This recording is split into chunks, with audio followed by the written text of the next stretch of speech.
더불어민주당 민형배 의원 모시고 다양한 정치 현안 여쭤보도록 하겠습니다. 어서 오십시오, 의원님. 오랜만입니다. 오랜만 처음 죄송합니다. 예, 편의점을 개점하고 첫 방문. 야, 취재 편의점에 세상에 제가 좀 얼쑤 구매할 게 그렇게 예? 없었을까요? 야, 아니면 저한테 그렇게 오시라고 해도 안 오시고 말이죠. 저를 입점시키지 오시자마자 않으시려고. 막 이렇게 야단을 저희가 처음 오신 분들께는 저 하얀 카메라 보시고 저희가 50만 구독자를 향해서 저희가 10개월이 아직 안 됐는데요. 그래도 시청자분들께서 빠르게 함께해 주셔서 50만 구독을 보유하고 있는 매체가 되었습니다. 네. 인사 한 말씀 듣도록 하겠습니다. 와, 취재 편의점 장윤선 기자님 대단하시죠. 예, 저는 제가 이런 매체 그러니까 이 유튜브 이런 팟빵 이런 데 처음 출연한 게 예, 저죠. 장윤선의 팟짱. 예, 거기였는데 아니나 다를까 이렇게 딱 편의점을 차리셔가지고 이 편의점에는 제가 보니까 없는 게 없더라고요. 예, 시사 뉴스는 다 있어서 이거 함께 하시면 여러분들 틀림없이 사는 데 도움이 되실 겁니다. 하십시오. 그리고요, 제가 지금 민주당 최고위원 출마했거든요. 예, 이번 주 경기, 다음 주 서울 계속 있는데 관심 좀 가져주십시오. 고맙습니다. 취재 편의점 화이팅. 예, 감사합니다. 그 얘기부터 좀 해봐야 되겠네요. 의원님 그 광주 경선을 거치면서 네. 쫙 올라오셨어요. 예. 세 단계 올라왔습니다. 예, 그러니까요. 예. 네. 역시 광주의 아들입니까? 호남 경선을 치르고 나서 확 달라졌습니다. 그런 것도 있는데, 예. 그러니까 호남 분들의 정치적 열망이 뭐냐 네. 이걸 좀 들여다봐야 될 것 같아요. 어떤 그러니까 거예요라고 봐야 돼요? 저한테 이렇게 이제 하신 게 지난번 총선 때 보니까 저한테 하신 말씀이 딱 두 가지였어요. 야, 제발 좀 잘 좀 싸워라. 민주당. 예, 민주당. 그래서 제가 제법 그렇게 싸움을 잘 했다 이렇게 보셨는지 저만 이제 광주 살려놓으셨고, 그럼 또 하나는 야, 진짜 먹고 살기 힘들다 좀 챙겨라. 그게 이제 민생이죠. 그러니까 네. 투쟁과 민생을 좀 같이 좀 가달라라고 하는 이런 열망 요구가 계속 있었는데, 그걸 아마 이번에 이제 저를 향해서 좀 투사를 하신 거 아닌가? 네, 그런 생각이 듭니다. 그리고 네. 민주당에 대해서 이른바 온전한 승인이 아니에요. 약간 뭔가 좀 아쉬운 게 있어요, 지금.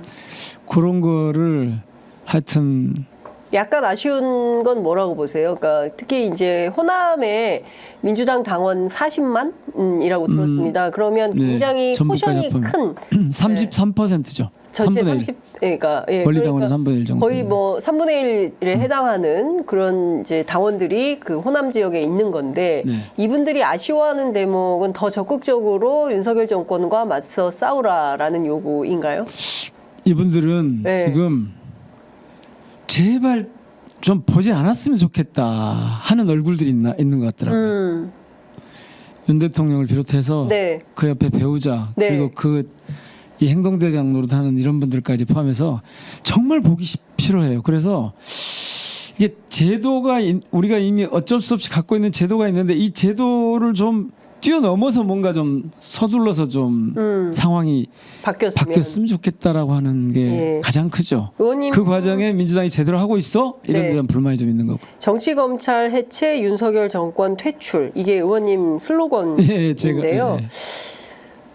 사실 이번에도 보면 통신 그 조회 내용을 3,000여 명이나 했다고 그러더라고요. 네, 3,000명인지 뭐 그 규모가 더 되는지 일단 뭐 네. 민주당에서 그 제보 창구를 이번 주에 마련한다는 거니까 실제로 몇 명이 되는지는 좀 종합을 해봐야 그 전체적인 규모를 확인할 수 있을 것 같은데요. 실제로 그 지난번에 이제 검찰 개혁 이슈 때도 원님 막 탈당까지 하셔가지고 법안 통과시키고 그래서 뭐 위장 탈당 뭐 온갖 비판도 많이 들으셨는데, 여하튼 그때 그 과정들을 다 기억하시는 분들이 이번 광주 경선에서 의원님을 1위로 만들어 주신 거 아닌가. 예. 그러니까 다 기억을 하고 계세요. 지난 여름에 저분이 어떤 정치를 했는지를 다 기억하셨다가 당내 경선 같은 거 있을 때는 정확하게 딱 표를 행사하시는 것 같습니다. 서울 수도권, 그러니까 네. 수도권에서 멀어지면 네. 이 기억의 강도도 굉장히 약화해요. 그래서 제가 지금 강원부터 쭉 영남 돌아서 이렇게 충청까지 와 보니까 네. 여기서는 진짜 잘 모르시더라고요. 근데 이제 네. 호남은 저를 좀 아시죠? 뭐 했는지. 왜냐하면 제가 그때 광주 시민들 믿고 네. 탈당했었거든요. 그 당시에. 사실은 이 수도권에서 욕을 엄청 먹었는데 그 주로 민주당 지지자가 아닌 분들한테 욕을 먹었을 거 아닙니까? 근데 네.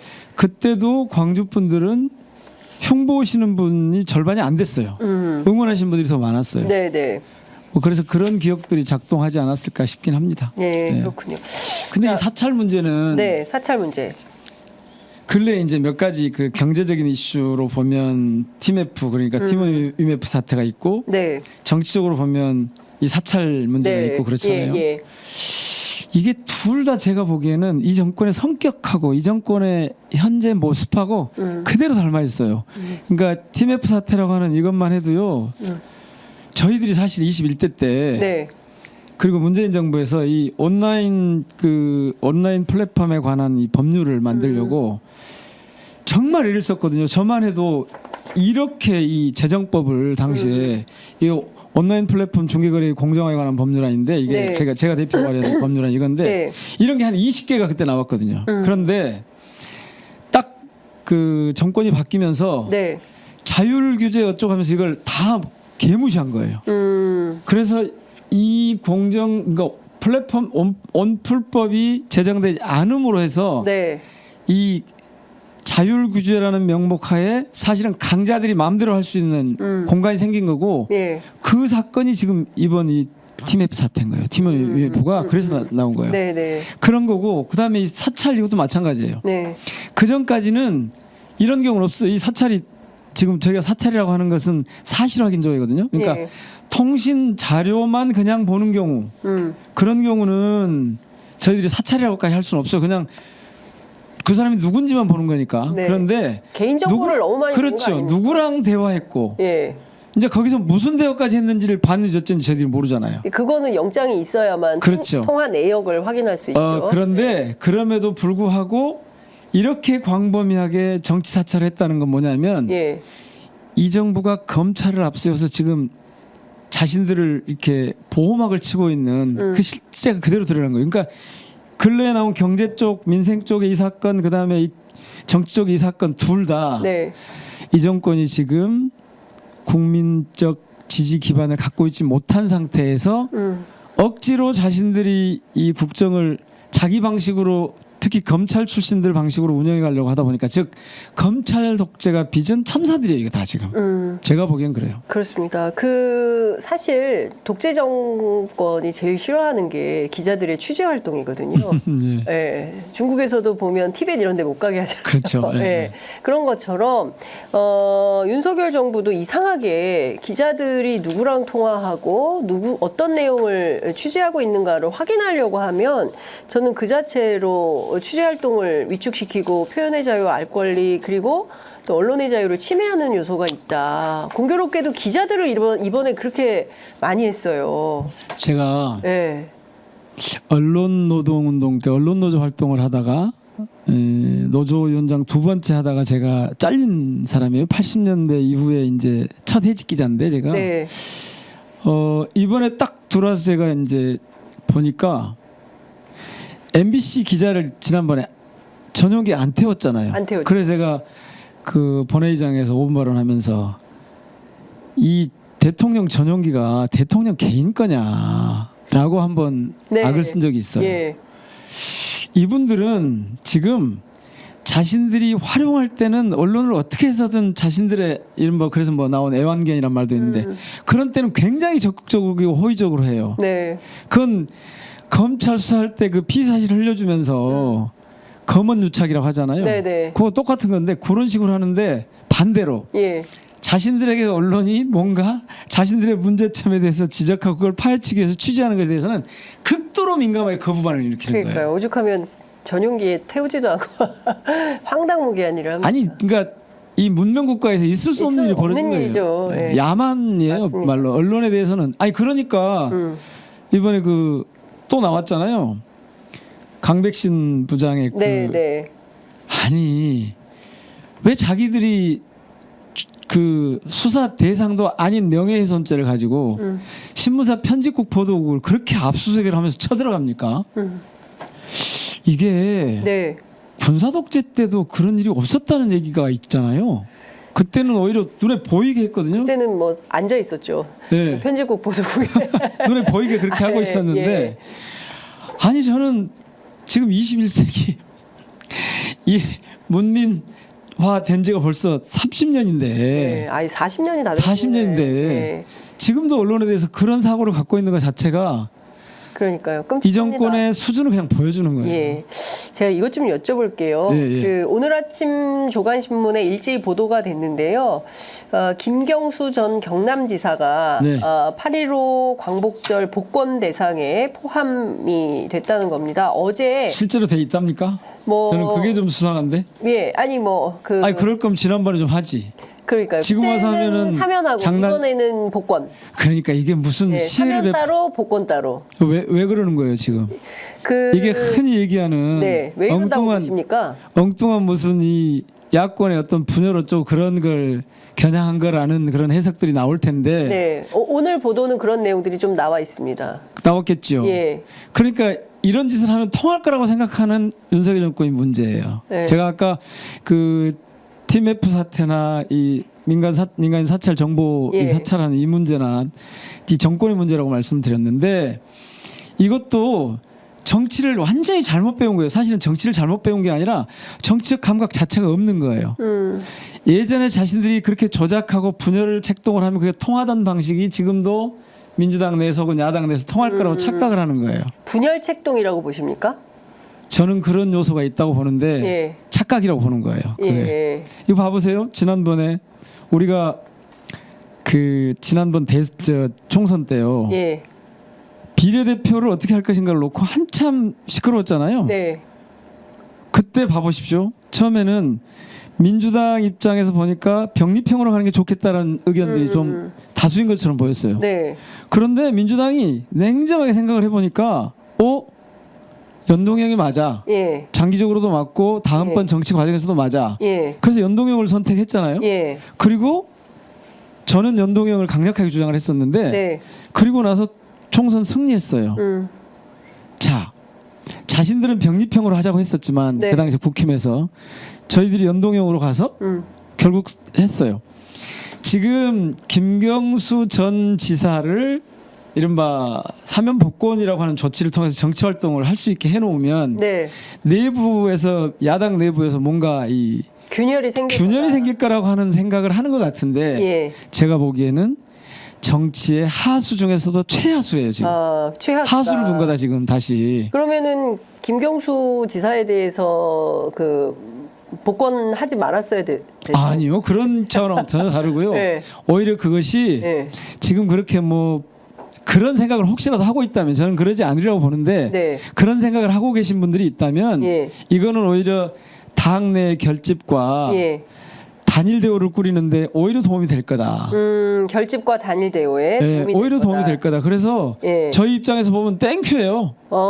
예. 그런데 엉뚱한 의도를 갖고 그것이 통할 것처럼 착각을 하지 말라는 말씀을 드리는 거예요. 예, 그러니까 윤석열 정부가 혹여라도 김경수 지사의 복권이 되면 소위 얘기하는 민주당 내의 친문 세력이 김경수 지사 중심으로 뭉치면서 뭐 분당 또는 분열될 거라고 판단한다면 이건 오판이고 정치의 최하수다. 오히려 결집과 단일 대우에 큰 도움이 될 거다. 이제 민영배 의원께서는 이렇게 보신다는 건데요. 지금 그 친문이라는 표현을 쓰셨잖아요. 네, 아니 언론 보도에 그렇게 나와 또 있습니다. 친명이라는 표현을 쓰시잖아요. 예, 언론에서. 그냥 민주당에는 민주당과 함께하는 세력이 있을 뿐이에요. 네. 자꾸 그렇게 갈라치기를 하려고 하는 일부 언론, 특히 그 보수 언론들의 그 보도 태도는 네.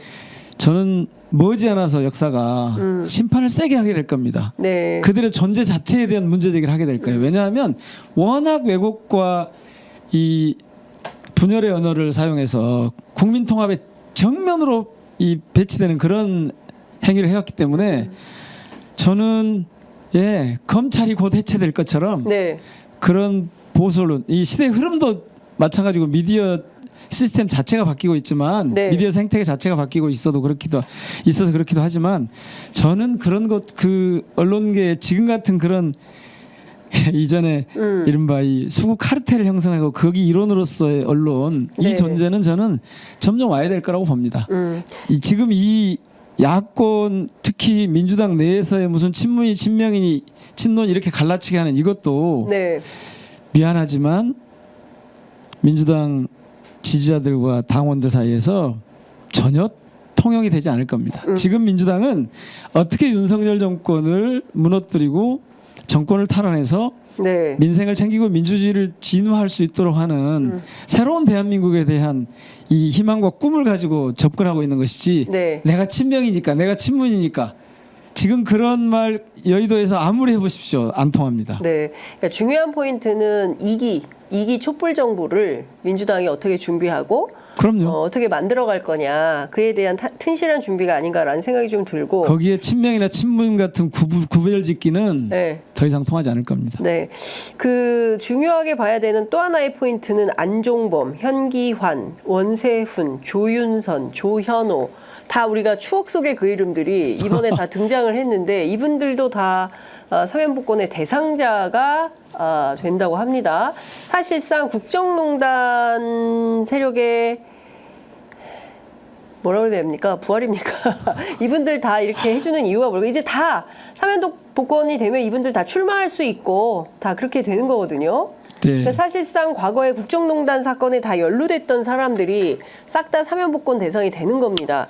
이쪽에서는 김경수 지사 하나지만 저쪽은 굉장히 많습니다. 제가 볼 때는 네, 이거 어떻게 봐야 됩니까? 제가 볼 때는 이게 네, 스스로 자기 세력을 확장해 보려고 하는 시도를 하는 것 같은데 네, 지금 검찰 그러니까 정치 검찰 세력을 저는 신적폐라고 부르거든요. 정치 검찰이 신적폐다. 예.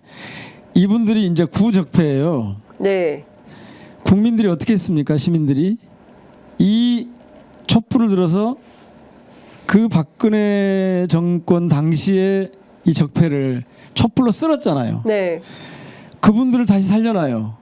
그래서 이 신적폐가 지금 정치검찰이 온갖 만행을 저지르고 있는데 윤석열 정권을 이렇게 호위하면서 온갖 만행을 저지르고 있는데 이거를 살려놔서 여기를 살짝 좀 덮어보려고 혹은 좀 흐릿하게 시야를 좀 흐릿하게 만들어 보려고 하는 것 같은데 죄송하지만 국민들이 이분들보다 훨씬 앞서갑니다. 다 가려낼 겁니다. 다 가려내고 네, 이걸 하나로 엮어서 이 신적폐 청산이 네, 저는 다음번 정치 과정에 가장 중요한 국민들의 요구라고 봐요. 네, 그래서 이게 자신들이 어떤 기대를 가지고 이런 걸 하는지 모르겠지만 이쪽에 민주당에 대한 이를테면 뭐 분열 책동도 마찬가지고 이쪽에 새로운 세력을 좀 확장해서 자신들을 확대해 보려고 하는 이것도 마찬가지고 저는 저쪽은 완전히 이 새로운 적폐로 함께 엮어서 날아갈 거다. 촛불 네. 민심에 의해서 예. 이쪽은 아마 새로운 대한민국에 대한 그런 단일 대우를 꾸리는데 오히려 도움이 될 거다. 예. 그래서 이거는 정치적인 해석, 정치적인 접근 자체가 사실 잘못된 거예요. 이제 중요한 거는 이 과거에 뭐 의원님 표현에 따르면 구적폐에 해당하는 소위 대한민국 국민들 사이에서는 국정농단 세력으로 알려진 인물들이 전부 다 출마하거나 새롭게 정치할 수 있는 길을 열어주는 것도 상당히 아이러니합니다. 왜냐하면 이 사건을 특검 수사했던 분이 바로 윤석열 대통령인데 그렇죠. 수사팀장이었는데 이분 자기가 수사해서 감옥 보내고 또 자기가 풀어주는 거예요. 이런 정도는 지금 윤석열 정권에서는 너무 저는 하나도 이상하지 않은데요. 그러고도 남을 사람들이다. 예, 그러고도 남을 정권이고요. 머리 아픕니다. 아니 저는 그래서 결국 예. 또 한 판의 대회전이 벌어질 텐데 나중에 이분들이 출마하고 말고는 뭐 지방선거 이후에 그러니까 이 정권의 운명이 어떻게 될지 이후의 문제인 것 같아요. 저는. 네네네. 그 전에 오히려 지난번에 촛불 같은 그런 국민적인 대저항이 있을 거고 네. 그거를 이런 방식으로 막아설 수 있다. 저는 말도 안 된다고 봐요. 이게 예를 들면 요즘 저 유시민 작가가 그런 말씀하셨잖아요. 세 개의 길을 얘기하셨잖아요. 첫 번째 길 그냥 스스로 내려와라. 가능성 없다는 거 아니에요? 네. 두 번째 길 그래 그럼 협치를 해서 제대로 한번 꾸려봐라. 이것도 가능성 없다는 거예요. 네. 지금 이거 보면 가능성이 없어 그렇죠. 보이잖아요. 세 번째 길, 그래 지금처럼 부딪혀가지고 깨져봐라. 그 길로 갈 거라고 지금 예측을 한 거 아니에요? 저는 이런 방식으로 하는 것 자체가 그 길로 갈 수밖에 없어요. 제가 어제 대전에 가서 어떤 그 권리당원 지지자분 한 분이 저하고 이렇게 간담회를 하는데 무슨 말씀하세요? 제 4억 길을 가야 됩니다. 그래요. 그래서 아니 이 세 가지 말고 다른 길이요? 그랬더니 뭐라 하냐면 빨리 끌어내리는 길을 가야죠. 그러더라고요. 저는 오히려 이런 그 작태들이 그 제 4억 길을 진짜 재촉하는 민주당이 좀 빨리 끌어내리는 길을 가야 되는 거 아닙니까? 라고 하더라고요. 네. 그 촉매제 역할을 하는 거 아니에요. 네. 오히려 계속 이상한 짓을 해가지고 이 국민들의 요구는 아이 진짜 못 살겠다. 네. 이렇게 난리인데 원풀법만 해도 지금 그렇고요. 다른 민생 관련한 법안 하려고 하면 다 거부하잖아요. 근데 지금 어쨌든 어제 그제부터 정책위 의장 그 양당 간 합의 통해서 비쟁점 법안들에 대해서 우선 처리 통과를 하겠다는 거고 그중에 뭐 간호법, 전세사기 특별법 뭐 이런 등등의 법안들이 포함되어 있는데 이 법 통과 안 된다고 보시는 겁니까? 저는 의심하고 있습니다. 의심? 어쩔지 모르겠다. 네, 네. 말은 그렇게 하지만 통과 안될 당연히 거다? 해야 되는데 예. 아니 지난번 영수회담 때 보셨잖아요. 예. 영수회담 하자고 할 때 뭐였어요? 그게 뭐였어요? 이재명 대표가 그 주머니에 그거라도 준비 안 해갔으면 어쩔 뻔했으면 이를테면. 예. 그러니까 아까 세 번째 길로 가는 길을 계속 가는데 근데 국힘은 불안할 거예요. 예. 그래서 이런 시도를 해보려고 할 거예요. 그리고 어느 정도 용산하고 사인은 주고받았겠죠. 네. 예. 그래서 이게 가능성이 없는 건 아닌데 예. 진행되는 과정을 봐야 돼요. 틀림없이 이 과정에서 무슨 꼬투리를 또 잡을지 봐야 돼요. 왜냐하면 우리가 최상병 특검법 네. 세 번째 지금 제출해야 되는 거고 맞습니다. 뿐만 아니라 지금 방송법이나 이런 것도 예. 또 거부권을 행사하면 또 거기에 또 만들어야 대응을 해야 되잖아요. 되고 이런 과정이 계속 있기 때문에 예. 이제 제스처를 취하는 거죠. 우리가 이렇게 하려고 하는데 네. 저쪽에서 계속 그렇게 프레임을 그렇게 예. 가져가려고 하는 여기에 민주당이 말려들면 절대 안 된다고 봅니다. 그래서 요거는 예. 조금 더 봐야 돼요. 저희는 민주당이 그럼 어쨌든 어떻게 이게 해야 통과되도록 예. 최선을 다해야죠. 의원님 그것 좀 여쭤보겠습니다. 지금 최혜병 특검법과 관련해서 무슨 제3자 추천 한동훈 대표 말만 하고 안 하고 있어요.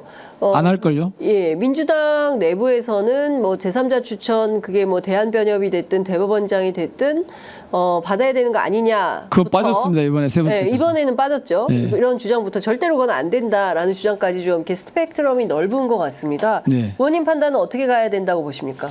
그건 지금 저희들이 가는 방식이 맞을 겁니다. 예. 왜냐하면 예, 저쪽은 어쨌든 최상병 특검법이 누구를 기장하고 이번에는 김건희 여사까지 같이 들어갔거든요. 김건희 여사 그다음에 이종호, 예, 다 이종호 씨 들어갔는데 두 사람 다 들어갔죠 수사 대상에. 이 정권의 핵심을 겨냥하고 있다고 보는 거거든요. 저기서는. 예, 예. 그래서 이거는 어떤 식으로든 예, 피해가는 방법으로 뭐 제3자 추천 어쩌고 할지 모르지만 네, 실제로 이걸 안 받고 싶은 거예요. 절대로. 아마 이거를 받는 순간이 되면 그때는 용산과 국힘 사이가 균열이 생겼을 때쯤일 겁니다. 그리고 그때쯤이면 용산이 더 이상 지금도 뭐 국정 운영의 동력을 상실하고 있지만 네, 더 이상 국가 권력을 운영하는데 아마 한계를 노정하는 그 시점이 될 거고 그때쯤엔 아마 정권이 더 오래가기 쉽지 않은 그런 상황에 이르러야 이게 통과가 될 거예요. 네. 본질적으로 이거를 지금 상황에서는 용산을 치받으면서 예, 하겠냐. 국힘에서 할 수가 없죠. 예, 그러면 이 법은 도대체 언제쯤 통과될 수 있는 겁니까? 정권이 무너져가는 그 시기 언제쯤 아니겠어요? 그게 언제일까요? 저는 거기까지 내다볼 역량은 없습니다. 그런데 그렇게 오래 가질 것 같지는 않다는 생각은 요즘 조금씩 듭니다. 어느 대목에서 그런 걸 느끼십니까? 어떤 것도 이 국힘과 용산이 하는 정치가 예, 자신들을 염두에 두고 있지 시민들, 주권자들, 국민들을 염두에 두고 있지 않다는 것이 확인될 때마다 저는 그런 생각이 들어요. 즉 예, 민심으로부터 멀어지는 순간 이 거리가 커지면 커질수록 예, 멀어지면 멀어질수록 네. 그 시간이 더 앞당겨지지 않겠어요? 그렇군요. 알겠습니다. 지금 아니, 뭐 근데 29분이어서 이제는 가야 되는데 예. 제 그 예, 마지막으로 최고위원 맞아. 그 최고위원이 얘기를 좀 했어야 되는데 왜 그러니까요. 이렇게 안 해주시는 거예요? 아니 앞서서 좀 했고 최고위원 이제 지금 그 어떻게 되면 중반전은 넘어서고 이제 종반전으로 가고 있는 거죠. 8.18 전당대회니까 근데 너무 길어요. 민주당 저기 그 전당대회가 너무 길어서 날도 더운데 좀 지치는 면이 있습니다. 기간으로 보면 중반을 훌쩍 지났고요. 네. 지금 투표 혹은 그 의사 결정을 하니까 최고위원이나 대표를 결정하는 이 단계로 보면 이제 한 4분의 1, 3분의 1밖에 지나지 않았죠. 그래요. 왜냐하면 예. 뒤쪽에 잔뜩 밀려 있어요. 권리당원 온라인 투표만 해도 그렇고 네. ARS 투표가 또 있고 대의원 투표가 있고 뭐 계속 있어서 네. 실제 투표 의사결정 과정으로 보면 뭐 한 3분의 1 정도 지났다고 보여집니다. 그렇군요. 의원님 지금 5위신데 아슬아슬 당선권이다. 이런 언론 보도가 있습니다. 턱걸이입니다. 턱걸이. 예, 턱걸이. 예, 지금 수도권 그다음에 전국 ARS 남아 있는데요. 끝으로 제가 시간 1분 정도 드릴 테니까 한 표 호소하십시오. 예. 광주 전남 즉 호남의 시민들이 왜 민영배를 다시 당선권 안으로 밀어 올렸을까? 그거를 한번 눈여겨봐 주시면 좋겠습니다. 그거는 지금 이 민주당 지도부에 민영배 같은 정도의 이 정치검찰과의 투쟁력 그리고 이 집권 경험 그리고 지역 대표성 이런 것들을 가지고 수도권에서도 좀 잘 봐주세요, 눈여겨 봐주세요 하는 그런 요청 같은 게 담겨 있지 않을까 싶습니다.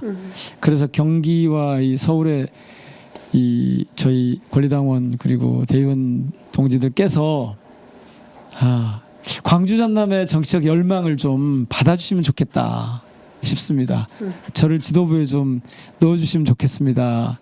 제 몫이 좀 해야 될 몫이 좀 있습니다. 그런 말씀을 드리는 거나 마찬가지인데요. 잘 봐주십시오. 네, 알겠습니다. 오늘은 시간이 너무 짧았고요. 자주 오십시오. 예. 처음 10개월 만에 처음 오시는 건 좀 죄송합니다. 다음 주 초에 한번 부르시면 네. 반드시 오겠습니다. 알겠습니다. 늘 바쁘셔서 저희가 모시기가 어려워서 그동안 못 모셨다는 말씀도 함께 드리겠습니다. 자, 오늘 말씀 잘 들었습니다. 고맙습니다. 화이팅!